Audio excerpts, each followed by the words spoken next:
Hello students, from today I am going to start linear algebra. इसमें हम सबसे पहले करेंगे रैंक ऑफ मैट्रिक्स। अब जो ये रैंक ऑफ मैट्रिक्स है, इसके लिए तुम्हारे को, क्योंकि रैंक ऑफ अ मैट्रिक्स जो टॉपिक है, ये टॉपिक हम +2 में बहुत डिटेल में कर चुके हैं, वहाँ पे भी रैंक किए। तो देखो आप स्टार्ट करें आर्टिकल से। इससे पहले मैं तुम्हारे साथ पहले एक जनरल डिस्कशन करूंगी, यानी कि मैं पहले ले रही हूँ न्यूमेरिकल वर्क, उसके बाद हम जाएंगे आर्टिकल की तरफ। ठीक है, तो आज का जो हमारा लेक्चर है उसमें हम सारे न्यूमेरिकल डिस्कस करेंगे। कल वाले लेक्चर में हम नेक्स्ट में डिस्कस करेंगे आर्टिकल्स। तो अब जब सबसे पहले हमारे को निकालना रैंक ऑफ अ मैट्रिक्स, तो देखो अब जो ये मैट्रिक्स है, रैंक के लिए हमें चाहिए इसका डिटर्मिनेंट। कोई भी, जैसे पहली एग्जांपल अपने पास ये वाली मैट्रिक्स है, ठीक है। इस मैट्रिक्स को हमने रिप्रेजेंट किया ए से, फिर हमने इसका डिटर्मिनेंट निकाल लिया। डिटर्मिनेंट तुम सबको आता है डिटर्मिनेंट निकालना, कि ज्यादातर हम कोशिश करते हैं फर्स्ट रो के रो, तो ये हमने 4 रखा और इस तरीके से निकाल दिया, इनको क्रॉस मल्टीप्लाई करके। ये तुम सबको आता है, तो तुमने इसका डिटर्मिनेंट निकालना है फर्स्ट रो। जब तुमने डिटर्मिनेंट निकाला तो ये चेक करना है कि ये 0 आता है या नॉन जीरो। अगर डिटर्मिनेंट नॉन जीरो है तो ये नॉन सिंगुलर मैट्रिक्स कहलाएगी, और अगर डिटर्मिनेंट इक्वल टू 0 होगा तो मैट्रिक्स सिंगुलर होगा, क्योंकि फर्स्ट मैट्रिक्स में हमारा determinant equal to not equal to 0 आया है, तो ये नॉन सिंगुलर है। अब अगर मैट्रिक्स नॉन सिंगुलर है तो उसका रैंक कितना होगा। देखो अब अपने पास फिर से टॉपिक वही कि रैंक होता क्या है। रैंक हमारे पास है कि किसी भी मैट्रिक्स के अंदर कितनी नॉन जीरो रोज और नॉन जीरो कॉलम्स हैं, ठीक है। रो रैंक और कॉलम रैंक हमेशा सेम होगा, और जो डिटर्मिनेंट रैंक कहाँ से डिसाइड होगा, डिटर्मिनेंट से। डिटर्मिनेंट किस मैट्रिक्स का निकलेगा, केवल और केवल स्क्वायर मैट्रिक्स का, ठीक है। अगर मैट्रिक्स 2/4 टाइप की है तो हमारे पास रैंक मैक्सिमम, सपोज 2/4 की मैट्रिक्स है, तो इसका मैक्सिमम रैंक कितना हो सकता है, 2, ना कि 4। 4 रैंक नहीं हो सकता, तो मैक्सिमम रैंक 2 हो सकता है। मिनिमम रैंक अब हम डिसाइड करेंगे कि अगर नॉन जीरो एक भी एंट्री है, अगर किसी भी मैट्रिक्स में नॉन जीरो एक भी एलिमेंट है, तो वो हमारे पास उसका रैंक मिनिमम 1 जरूर हो, ठीक है। तो यानी कि रैंक कितना हो सकता है 2/4 मैट्रिक्स का, या तो 1 या तो 2। तो अब हमने कौन सी मैट्रिक्स डिस्कस करी, 3/3 की मैट्रिक्स। 3/3 की मैट्रिक्स है, तो इसका रैंक मैक्सिमम कितना हो सकता है, 3, मिनिमम कितना हो सकता है, 1।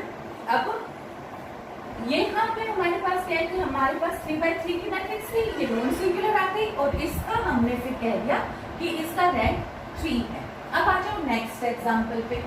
ये था हमारे पास फर्स्ट, ये अब है सेकंड। अब सेकंड मैट्रिक्स में हमने क्या कंसीडर किया, ये अपने को एक मैट्रिक्स दी हुई है, ए हमने निकाला।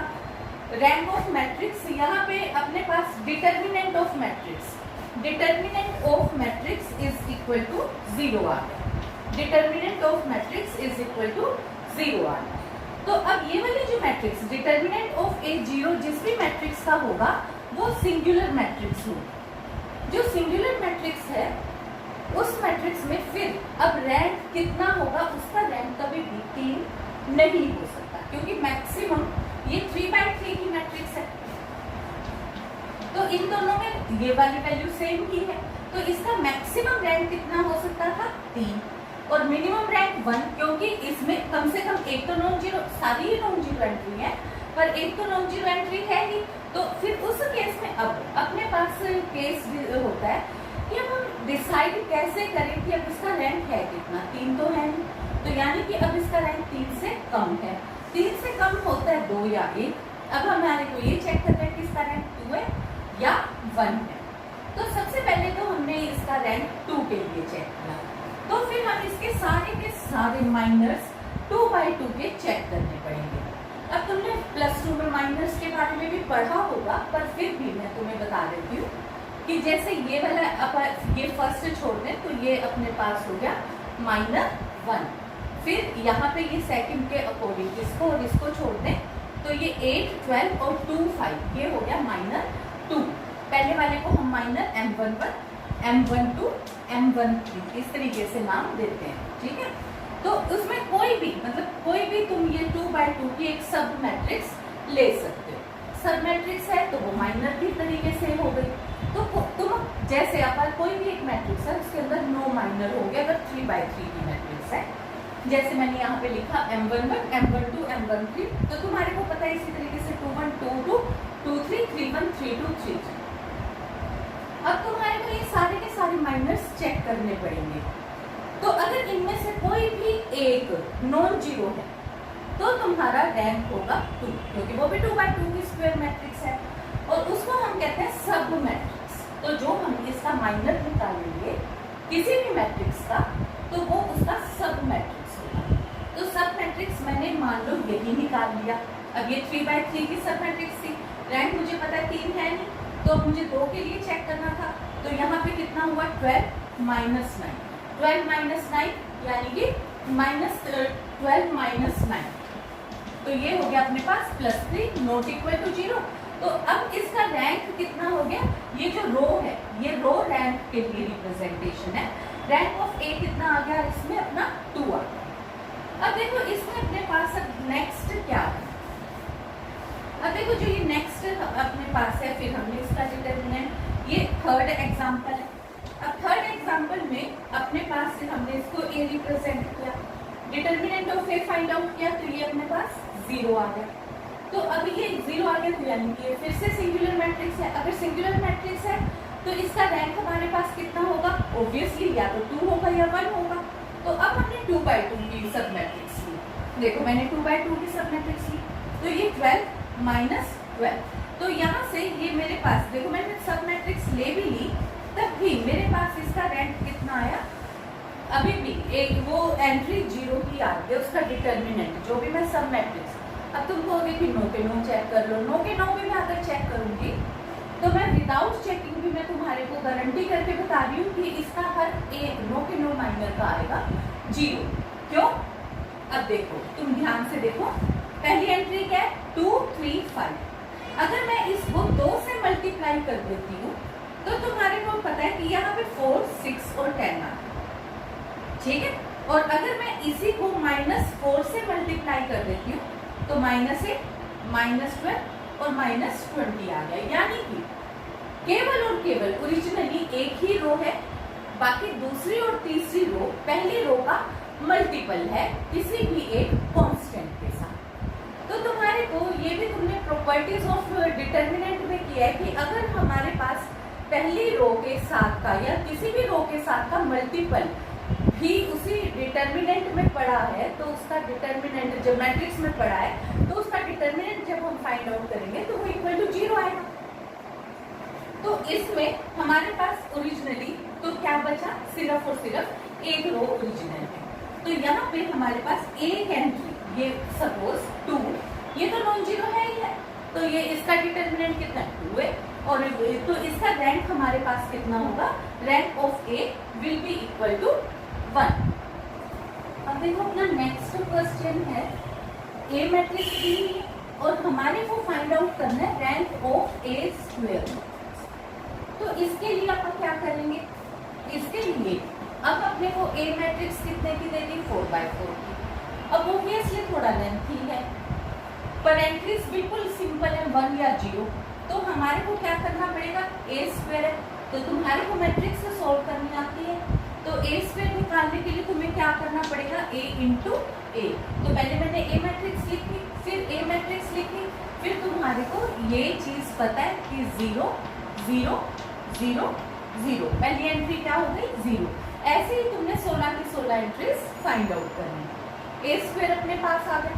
अब ए स्क्वायर आने में तुमने ये चेक किया कि देखो ये वाली थर्ड और फोर्थ ये दोनों की दोनों 0 होगी, तो यानी कि इस मैट्रिक्स में रैंक ये 3 और 4 तो हो ही नहीं सकता, क्योंकि कोई भी माइनर ऑर्डर 3 का या ऑर्डर 4 का एग्जिस्ट ही नहीं करता।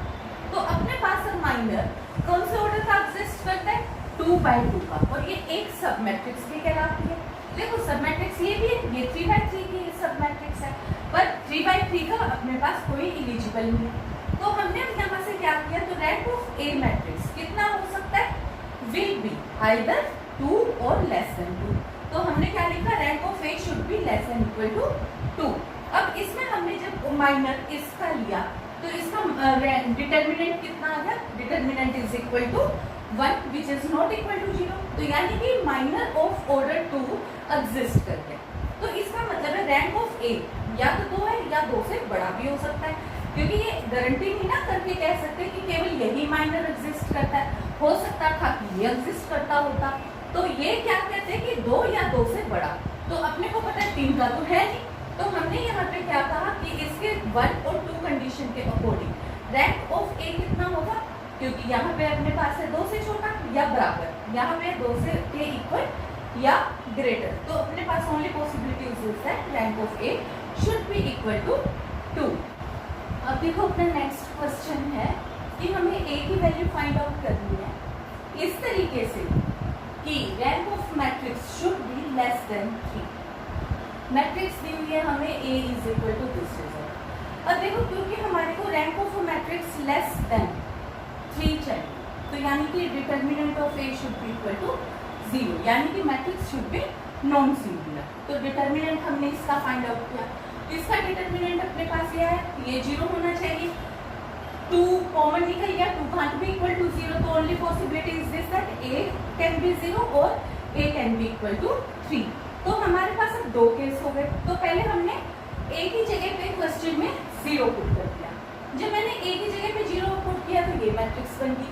अब इसका ऑब्वियसली डिटर्मिनेंट निकालने की जरूरत नहीं, क्योंकि डिटर्मिनेंट तो इस वैल्यू के लिए 0 ही है। तो अब तुम्हारे को 2/2 का एक सब मैट्रिक्स चाहिए। तो देखो मैंने ये सब मैट्रिक्स ले ली, इसका डिटर्मिनेंट कितना हो गया, -2 which is not equal to 0। तो मेरे पास 2/2 का एक माइनर है जो कि नॉन 0, तो इसलिए इसका रैंक कितना हो गया, rank will be equal to 2। तो इसके बाद बिल्कुल सेम हमने एक ही जगह पे 3 पुट किया, ये मैट्रिक्स आ गई। अब इस वाली मैट्रिक्स में तुम ये वाला एक माइनर निकाल लो, ये हो गया 6, तो which is not equal to 0, ये 0, ठीक है। तो 6, तो ये अपने पास है सेम कि rank of a matrix A is equal to 2। तो यानी कि हमारे पास A की वैल्यू आंसर में आ गई 0 एंड 3, और जिसके दोनों के लिए जिसका रैंक हमारे पास लेस देन 3 है, यानी कि 2, ठीक है।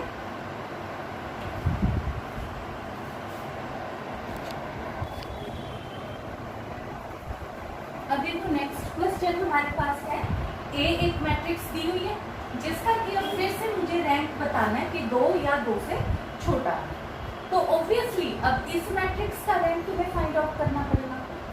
तो डिटर्मिनेंट फाइंड आउट करोगे। डिटर्मिनेंट हम ये +2 में ये मेथड कर चुके हैं कि हम इसमें इसको कॉलम 1 C1 C2 और C3, ठीक है। तो हमने क्या किया, कॉलम 1 को इधर ऐड कर दिया, कॉलम 2 को इधर ऐड कर दिया। तो इधर ये वाली वैल्यू बन गई 3x - 2, 3x - 2, इसको हम कॉमन निकाल देंगे 3x - 2, तो यहाँ हो जाएगा 1 1 1।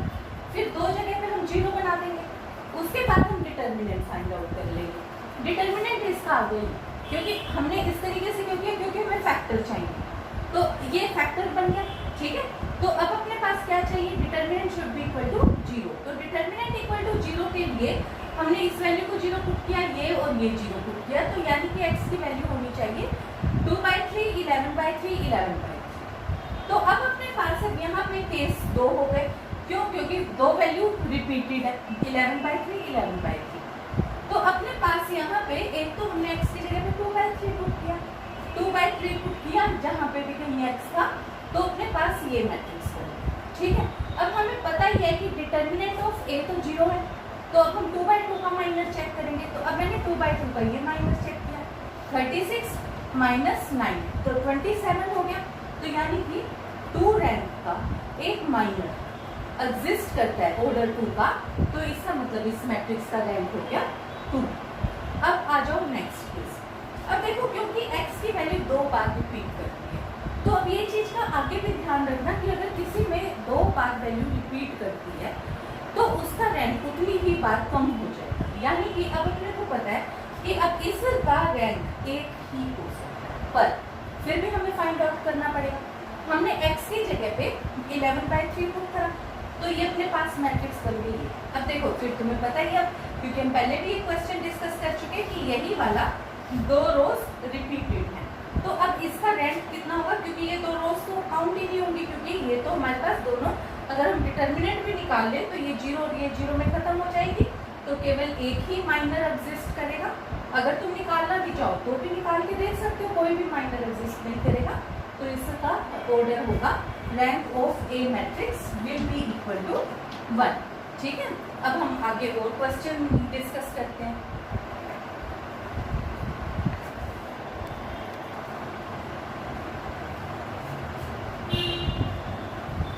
अब देखो ये हमारे पास एक थोड़ी सी डिफरेंट इक्वेशन है, जिसमें हमारे को इस मैट्रिक्स का रैंक 3 से छोटा प्रूव करना है और कंडीशन फाइंड आउट करनी है कि सच दैट कि इस मैट्रिक्स का रैंक 3 से छोटा हो। अब ये कंडीशन क्या है?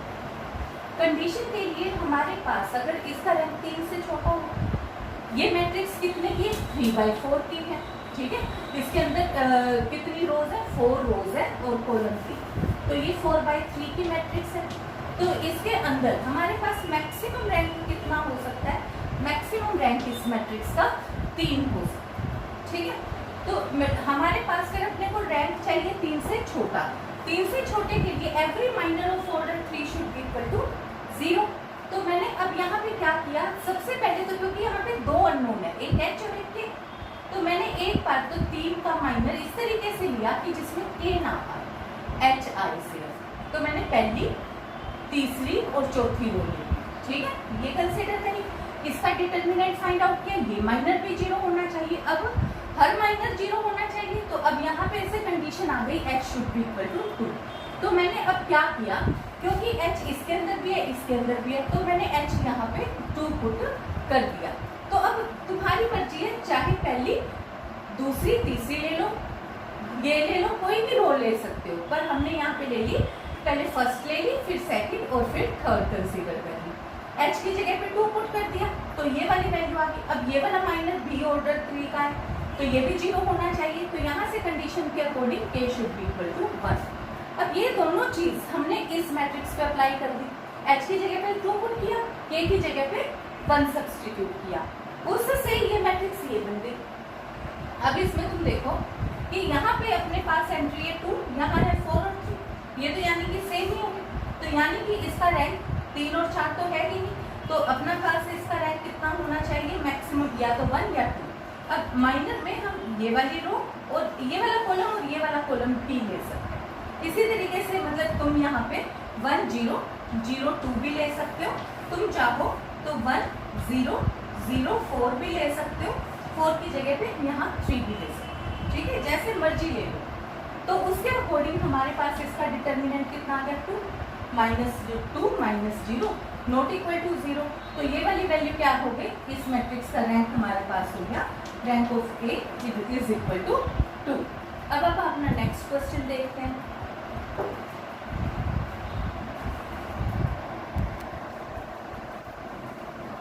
अब देखो नेक्स्ट क्वेश्चन है कि 3 पॉइंट्स दिए हुए हैं x1 y1 x2 y2 x3 y3 इन अ प्लेन, और ये हमारे को बताना है कि ये 3 पॉइंट्स क्लियर है। अब ये 3 पॉइंट्स क्लियर बताने के लिए हमें करना क्या होगा? अब अपने पास ये 3 पॉइंट्स क्लियर है, तो हमें ये प्रूव करना है if and only if rank of A is less than 3, x1 y1 1 x2 y2 1 x3 y3 1 should be, मतलब इस तरीके से प्रूव करना है कि rank of A should be less than 3। तो अपने पास वैल्यू क्या है कि सबसे पहले तो हमने ये कंसीडर करा कि ये 3 पॉइंट्स क्लियर है। अगर ये 3 पॉइंट्स क्लियर है और हमें कंडीशन क्या कही है? इफ एंड ओनली इफ, तो यानी कि एक बार हम ये मान के चलेंगे, दूसरी बार हम ये बताएंगे तो इस मैट्रिक्स का रैंक, पहली बार ये मान के चलेंगे इसका रैंक 3 से छोटा प्रूव करेंगे, दूसरी बार हम ये मान के चलेंगे कि इसका रैंक 3 से छोटा है और पॉइंट्स को क्लियर प्रूव करेंगे। तो सबसे पहले मैंने ये मान लिया कि ये 3 पॉइंट्स क्लियर है। अगर ये क्लियर है तो एरिया ऑफ ट्रायंगल मेरे पास कितना होगा? 0। एरिया ऑफ ट्रायंगल क्या होता है? 1/2, first point, second point, third point 1 1 1 will be equal to 0।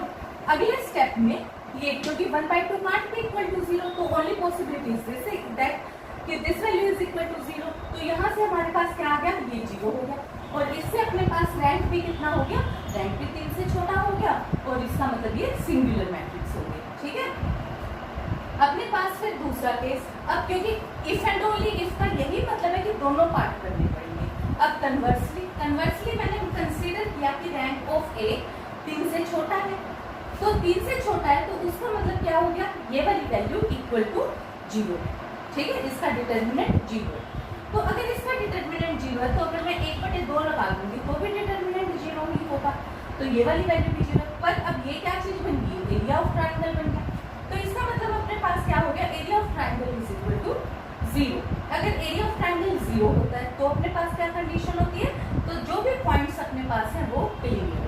ठीक है, अब अपने पास लास्ट क्वेश्चन है,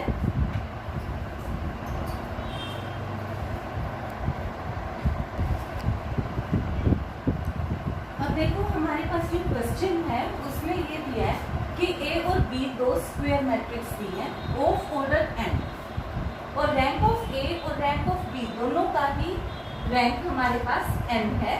तो हमारे को ये शो करना है कि रैंक ऑफ ए बी भी n ही हो, ऑल्सो प्रूव कन्वर्स। ठीक है, तो अब हमने पहले फर्स्ट पार्ट कंसीडर किया। फर्स्ट पार्ट में हमने क्या किया कि हमने ये माना कि रैंक ऑफ ए और रैंक ऑफ बी n दिया हुआ है। अगर रैंक ऑफ ए और रैंक ऑफ बी n दिया हुआ है तो रैंक ऑफ ए n है, तो डिटर्मिनेंट ऑफ ए क्या होगा, will be not equal to 0, क्योंकि n बाय n की स्क्वायर मैट्रिक्स है तो नॉन सिंगुलर होनी चाहिए, तो determinant of A should not be equal to 0। बिल्कुल सेम तरीके से determinant of B should not be equal to 0। अब अगर दो वैल्यूज 0 नहीं है तो उनका प्रोडक्ट भी 0 नहीं होगा, यानी कि determinant of A B will also not be equal to 0। तो यहाँ से अपने पास क्या हो गया, rank of A B is equal to n अपने पास आ गया। अब इसी तरीके से हमने दूसरा केस कन्वर्ट पार्ट किया। अब हमने पहले ये कंडीशन कंसीडर करी कि rank of A B n दिया हुआ, तो अगर ये अपने पास n दिया हुआ है तो यानी कि इसका determinant is not equal to 0। अब डिटर्मिनेंट ऑफ ए बी क्या है, determinant of A into determinant of B है, इज नॉट इक्वल टू 0। तो यहाँ पे अपने पास वैल्यू क्या हो गई कि b is not equal to 0, a is not equal to 0, b is not equal to 0। इसका मतलब है कि रैंक ऑफ ए बी और रैंक ऑफ बी भी क्या है, अपने पास n है। अब देखो यहाँ पे क्योंकि अपन एक मैट्रिक्स करके एक डिटर्मिनेंट, तो कई बार तुम्हारे दिमाग में ये क्वेश्चन आ सकता है कि हमने पहले तो ये किया था कि अगर ए मैट्रिक्स 0 नहीं है, बी मैट्रिक्स 0 नहीं है, तब भी ए बी मैट्रिक्स 0 हो सकती है। ठीक है, तो अपने पास अब हमने कहा कि ए 0 नहीं है, बी 0 नहीं है, तो determinant of A B will be equal to 0 नहीं हो। ठीक है, तो अब यहाँ पे ये कैसे हो गया कि अपन ने तो ये वाला कंसेप्ट किया हुआ है। अब ये चीज का ध्यान रखना, हमने ये दो अलग अलग कंसेप्ट किया। पहले वाले में हमने मैट्रिक्स किया, दूसरे में डिटर्मिनेंट। मैट्रिक्स में matrix is a vector quantity, और वेक्टर क्वांटिटी में ए 0 नहीं है, बी 0 नहीं है, पर तब भी ए बी 0 हो सकता है। फॉर एग्जाम्पल अगर मैं ले लूँ 1 0 0 0 और एक मैट्रिक्स बी कंसीडर कर लूँ 0 0 1 0, अगर मैं इनकी प्रोडक्ट लूंगी तो ये 0 ही आएगा। ठीक है, अब इसका डिटर्मिनेंट अपने पास क्या चीज है कि अब डिटर्मिनेंट जो है वो एक कांस्टेंट क्वांटिटी है। अब कांस्टेंट में अपने पास ये रिजल्ट एप्लीकेबल नहीं है, क्योंकि डिटर्मिनेंट कांस्टेंट को हमने डायरेक्ट मल्टीप्लाई किया, हमने डिटर्मिनेंट को मल्टीप्लाई किया ना कि मैट्रिक्स। तो डिटर्मिनेंट अगर 0 नहीं है ए का और बी का, तो उनका प्रोडक्ट भी 0 नहीं हो सकता। ठीक है, आज के लिए इतना ही। Have a nice